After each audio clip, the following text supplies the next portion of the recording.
शिर्डीमध्ये पुन्हा एकदा अनैतिक व्यवसायाचे काळे कृत्य समोर आले आहे। शहरातील शिवाजीनगर प्रभागातील रिंग रोड नजीक असलेल्या हॉटेल पवनधाम येथे सुरू असलेल्या वेश्या व्यवसायावर पोलिसांनी धाड टाकली आहे।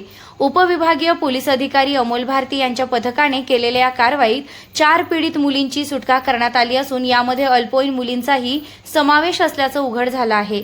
शिवाजीनगर भागातील 52 बंगले परिसरातील हॉटेल पवनधाममध्ये वेश्या व्यवसाय सुरू असल्याची खात्रीशीर माहिती उपविभागीय पोलीस अधिकारी अमोल भारती यांना मिळाली होती। या माहितीची शहानिशा केल्यानंतर उपविभागीय पोलीस अधिकारी अमोल भारती यांच्या मार्गदर्शनाखाली पोलिसांनी सापळा रचून हॉटेलवर अचानक छापा टाकला। या कारवाईत हॉटेलमध्ये देह विक्री सुरू असल्याचं रंगेहात पकडण्यात आलं।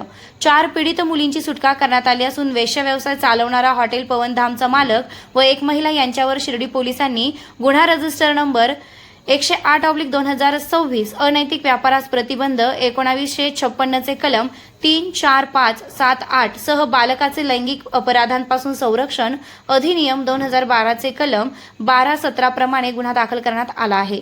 ही कारवाई शिर्डी विभागाचे उपविभागीय पोलीस अधिकारी अमोल भारती, पोलीस निरीक्षक रणजित गलांडे, प्रभारी पोलीस निरीक्षक महेश येसेकर, पोलीस उपनिरीक्षक सागर काळे यांच्या पथकाने केली आहे। शिर्डी शहरात अशा प्रकारे वेश्या व्यवसाय सुरू असल्याने नागरिकांमध्ये संताप व्यक्त होत आहे। या कारवाईमुळे हॉटेल व्यावसायिकांचे धावे दणाणले आहेत। या गुन्ह्यात हॉटेल पवनधामचा मालक गोविंद लीलाराम गरुड राहणार शिवाजीनगर शिर्डी व लता चव्हाण यांना पोलिसांनी अटक केली असून पीडित अल्पवयीन मुलगी व महिलांची सुटका केली आहे।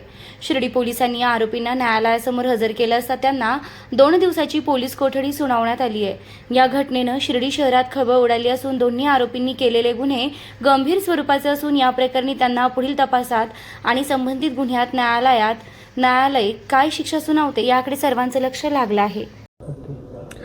दिनांक 11 रोजी काल 11 फेब्रुवारी रोजी हॉटेल पवनधाम येथे एक इसम आणि एक महिला वेश्या व्यवसाय चालवत आहेत अशा प्रकारची माहिती आम्हाला मिळाली होती। त्या अनुषंगाने आम्ही DYSP कार्यालयाची टीम आणि शिर्डी पोलीस स्टेशनचे इन्चार्ज गलांडे साहेब यांना सदर ठिकाणी छापा टाकून कारवाई करण्याबाबत आदेशित केले।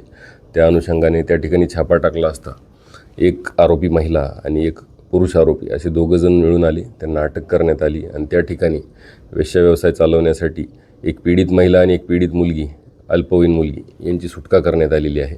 त्या ठिकाणी जे 2 आरोपी आहेत त्यांना अटक करण्यात आलेला असून अनैतिक व्यापार प्रतिबंध अधिनियम आणि पोक्सो अधिनियम या 2 अधिनियमांअन्वये गुन्हा दाखल करण्यात आलेला आहे। आणि आपल्या माध्यमातून सुद्धा मी सर्व जनतेला आवाहन करतो की अशा प्रकारचा अवैध वेश्या व्यवसाय कोणत्याही ठिकाणी चालू असेल तर आपण पोलीस स्टेशनला किंवा आम्हाला माहिती देऊ शकता। सदर ठिकाणी चांगल्या प्रकारे कायदेशीर कारवाई केली जाईल। आणि DYSP कार्यालय आणि शिर्डी पोलीस स्टेशन यांच्या माध्यमातून गोपनीय पथकं तैनात करण्यात आलेली आहेत। तसेच यापुढेही जर अशा प्रकारची माहिती मिळाली तर कठोर कारवाई केली जाईल। धन्यवाद।